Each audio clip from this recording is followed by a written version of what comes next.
Hey, welcome in. Well, this story here is an excellent example of why feminism, modern feminism, seems to always miss the mark. And it's because they always know the answer before they've heard the question, and the answer is, of course, you know what it is. It's men's fault. So even when somebody is making actually a valid point here, like Emma Thompson, they can never really follow it through to a rational conclusion because it has to be whatever it is, it has to be men's fault. Anyway, let's see. It says here, the headline is, Actress Emma Thompson rips movies that make women be like men. Why are there no films about giving birth, for crying out loud? So here she makes a good point here. She's talking about movies that make women be like men.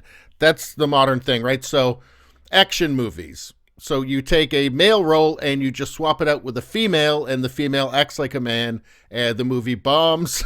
And what went wrong? Well, it's usually men's fault, right? As for this, why are there no films about giving birth? I can give you a pretty easy answer on that one. People don't want to watch movies about women giving birth, right? Now, I'm not saying that somebody couldn't make a brilliant movie that transcends how unpleasant it sounds like to watch a film about a woman giving birth, right?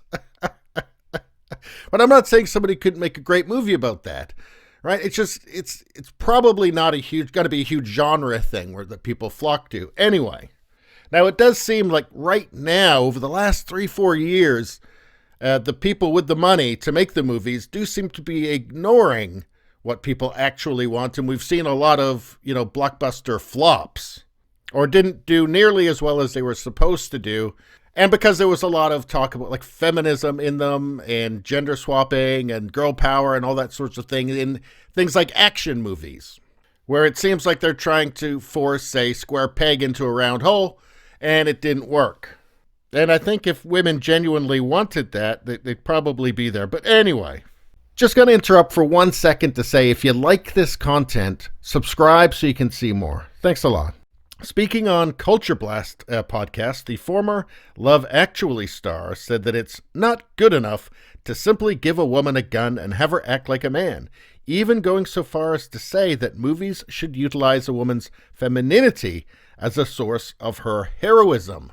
And that actually has been done even in like action horror movie, like the original Alien, right? Aliens with Sigourney Weaver. That wasn't simply just taking Sigourney Weaver, taking Ellen Ripley and turning it into a man. No, Ellen Ripley still had femininity in the Aliens movie. You had the little girl where she kind of took over the matronly role there. It was done well in that case. But yeah, now it seems to be just simply take a male role, what would have traditionally been a male role, put a woman in it, and just pretend that they're the same thing. It doesn't really work, and again, the box office isn't seeming to like it that much. And maybe that's just because, regardless of what the media tells us, people know that men and women are not exactly the same thing, right? But anyway, here, Emma Thompson says, so all the women screenwriters I talk to, I say, what's the story? Because it's not good enough simply to give the woman the guns and then make the women badass as well, said Thompson. Now women have to be badass. If they're feminine in the way that they used to be, and they're not badass, then they're not welcome. Also, they're not allowed to cry, apparently, anymore because we've just got to be like the men. And she's right about this. She's correct on this, right? She says, quote, why are there no films about giving birth, for crying out loud? Does anyone even know about that? No, it's all hidden. All our heroism is hidden because what we've done is we've just given women the same parts as men, and that's not the point. How do we turn into our own lives and make these stories heroic? Yeah, and it is kind of insulting, isn't it? Because men and women are not exactly the same. They have different toolboxes, right? They have different ways of shaping the world around them. You probably feel quite left out by these Mary Sue characters, right? That seem to be so popular these days. Well, not popular with the public, just popular with the people who finance the people who are making the content. But anyway, it says here, Thompson believed the problem could be solved if there were more women writers and women directors. You see, the directors and the people that are making the content, making the movies, the TV shows, don't think there's a problem, right? They don't think there's a problem with the content they're making. They think the problem was with the audience, right?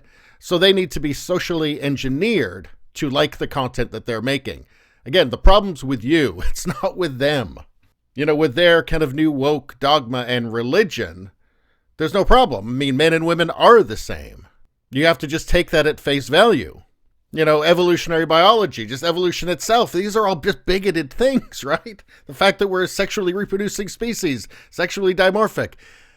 These are all bigoted things, right? No, men and women are exactly the same. If you're not as interested in a woke female James Bond, the problem is you, right? The problem is not woke female James Bond. So I think that Thompson doesn't really understand this modern ideology. But also here we see as well, it needs to be solved by there being more women writers and women directors. No, that will make it worse, you see? They're the ones who really want this. They're the ones who are really pushing this. They're all going to be coming from the woke place that wants to replace men with women in, every masculine role. So that's not going to help Thompson. But you can see where the blame is here, is that it's really men's fault. The reason this is happening is really men's fault. The reason she's not seeing the kinds of female roles she would like to see, of course, it's men's fault. And also here, in the same interview, Thompson also lamented how Hollywood often forgets about women once they pass the age of 50. Anyway, it goes on here in the interview. She's being talked about the roles that were offered to her, like playing Bradley Cooper's mother and playing Mother Teresa. And then the interviewer asks her, what does that say about misogyny and ageism? And Emma Thompson replies, it says exactly what it says. You get past 50 and you're invisible, she said. Well, this is just the market. I'm sorry. I mean, what it says is that you're not willing to embrace reality. That's what it says. I'm sorry. We all get old. And here she talks about a role she's about to play where a younger man asks her, why can't you find a man? She says, because the only people willing to sleep with me are people my age, and I don't want to sleep with. I want to sleep with someone younger than me. But here's the thing, right? In film and in real life, they also have to want to sleep with you, you see, and that can be a problem. And she goes to talk about George Clooney, and it's not fair because, it's acceptable for him to have younger people in the movies that want to sleep with him. But, it doesn't work for her because she's 61. And she says it's completely and utterly unbalanced and it's going to take time. Yeah, like forever. That's how long it's going to take. Because I'm sorry, in the movies, George Clooney can get away with sleeping with younger actresses because in real life, younger women want to sleep with George Clooney. 61-year-old Emma Thompson? Do I have to say it? Do I have to say it? It may not be fair. It may not be nice, but it is reality. And if you're making movies and you want people to actually believe what's happening in the movie, they have to be somewhat realistic, I'm afraid. It can't just be, I'm Emma Thompson and I'm 61 and I want to feel like I'm still attractive. So let's do this thing in the movie that nobody's actually going to believe. You can try it. It's just, I don't think it's going to make any money. It's completely and utterly unbalanced, but is it just natural though? Is that unbalanced? Is that actually just reality? And you kind of have to accept reality. Women prefer men over 6 feet tall. Almost all of them do, right?